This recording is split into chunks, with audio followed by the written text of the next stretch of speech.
May bagong atraksyon sa Tanawan City, Batangas. At yan ang horseback riding na magbibigay ng kasiyahan sa mga turista habang nasisilayan ang ganda ng Bulkang Taal. Pero ang mga kabayo pala na ginagamit sa horseback ay nalagay sa bingit ng panganib ng pumutok ang bulkan noong 2020. Ayon naman sa mga tagapag-alaga ng mga hayop, walang dapat ipangamba ang mga turista dahil maamo ang mga kabayo. At umaasa rin ang pamunuan ng barangay na masisigla pa ang turismo sa lugar sa tulong ng horseback riding. Kitang-kita ang mataas na alimpuyo o whirlwind na nabuo sa gitna ng isang paaralan sa Pikit, Cotabato. Ayon sa isang saksi, may naramdaman siyang mahinang pagyanig bago lumakas ang hangin. Halos kalating oras tumagal ang whirlwind bago naglaho. Isang araw bago niyan, may nabuo ring alimpuyo sa isang palengke sa bayan naman ng Arakan na tumagal ng lagpas 20 minuto. Walang nasaktan sa parehong insidente. Hindi matatawaran ang impluwensya sa mundo ng anime ng batikang manga creator na si Akira Toriyama. Ang pinasikat niyang Dragon Ball series, naging inspirasyon ng iba pang manga artist sa loob ng maraming taon. Ating saksiyan. Goku, Piccolo. Sino bang di nakakilala sa mga karakter na ito mula sa manga at anime na Dragon Ball, dahil lang sa Japan sikat, kundi sa buong mundo. Pero ang saya na dulot ng kanilang kwento, napalitan ng lungkot sa biglaang pagpanaw ng may akdang si Akira Toriyama. Sa edad na 68, na maalam ngayon ng araw ang tanyag na manga creator dahil sa acute subdural hematoma o namuong dugo sa utak. Ayon sa kanyang kumpanyang Bird Studio, maraming kasama niya sa industriya na nagluluksa ngayon. Si Ichiro Oda, na creator ng isa pang sikat na manga na One Piece. Inalalang inspirasyon iniwan sa kanya ni Toriyama mula sa kanyang kabataan. Anya malaki ang nagiambag ng namayapang manunulat sa paglikha ng panahong tinatangkilik ang manga, mapabata man o matanda.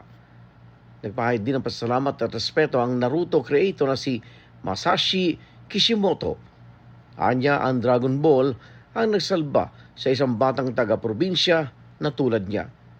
Si Toriyama, siya raw kasi ang naging inspirasyon niya sa paglikha ng manga. Nagpahayag din ng pakikiramay ang gobyerno ng Japan sa pagkawalan ni Toriyama.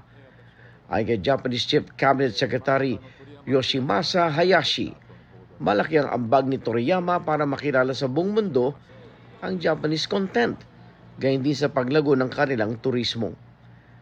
Ramdam din ang lungkot mula sa mga tagahanga, kabilang dyan ang mga Pinoy na tumangkilit sa Dragon Ball mula pa sa kanilang pagkabata.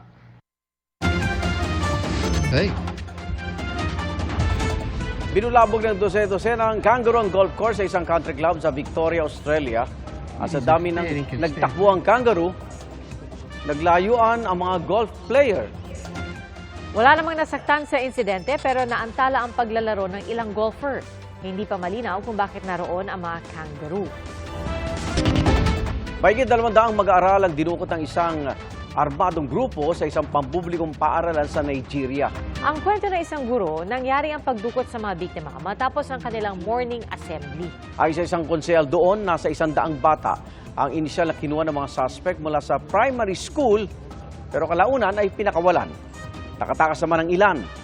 Sinisisi ng mga magulang ng mga biktima ang insidente sa kakulangan umano ng seguridad sa lugar. Nangako ang kanilang state governor na mababawi nila ang mga biktima. Tumanggi namang magbigay ng pahayag ang mga pulis. Base sa mga ulat, matagal ng problema sa northern Nigeria ang mga insidente ng kidnap for ransom ng mga estudyante ang karaniwang biktima.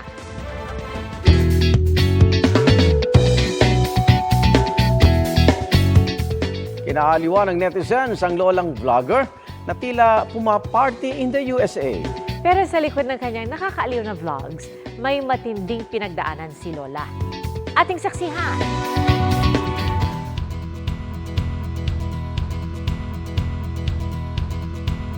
Age doesn't matter pagdating sa pagva-vlog.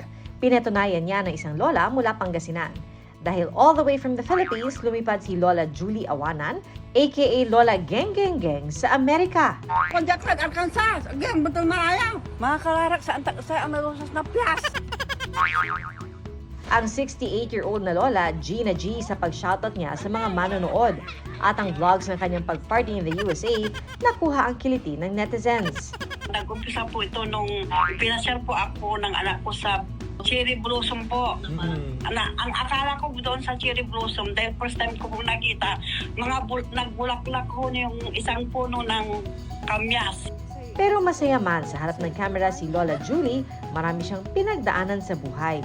Nang pumanaw ang kanyang asawa, mag-isa na niyang itinaguyod ang kanyang 7 anak. Super the best mom for me. Kasi lahat ginawa niya para maitaguyod kami. Kaya naman ang motto in life ni Lola, big no to stress, lalo na tumatanda na siya. Para sa kanya, importante ang masaya siya at napapasaya niya ang mga taong malapit sa kanya.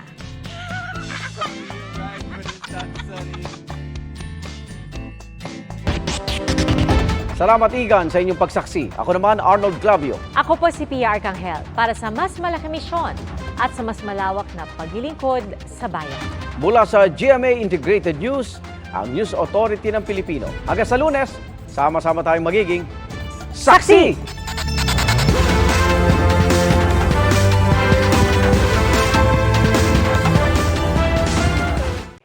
Mga kapuso, sama-sama tayong maging saksi. Mag-subscribe sa GMA Integrated News sa YouTube at para sa mga kapuso abroad, samahan niyo kami sa GMA Pinoy TV at sa www.gmanews.tv.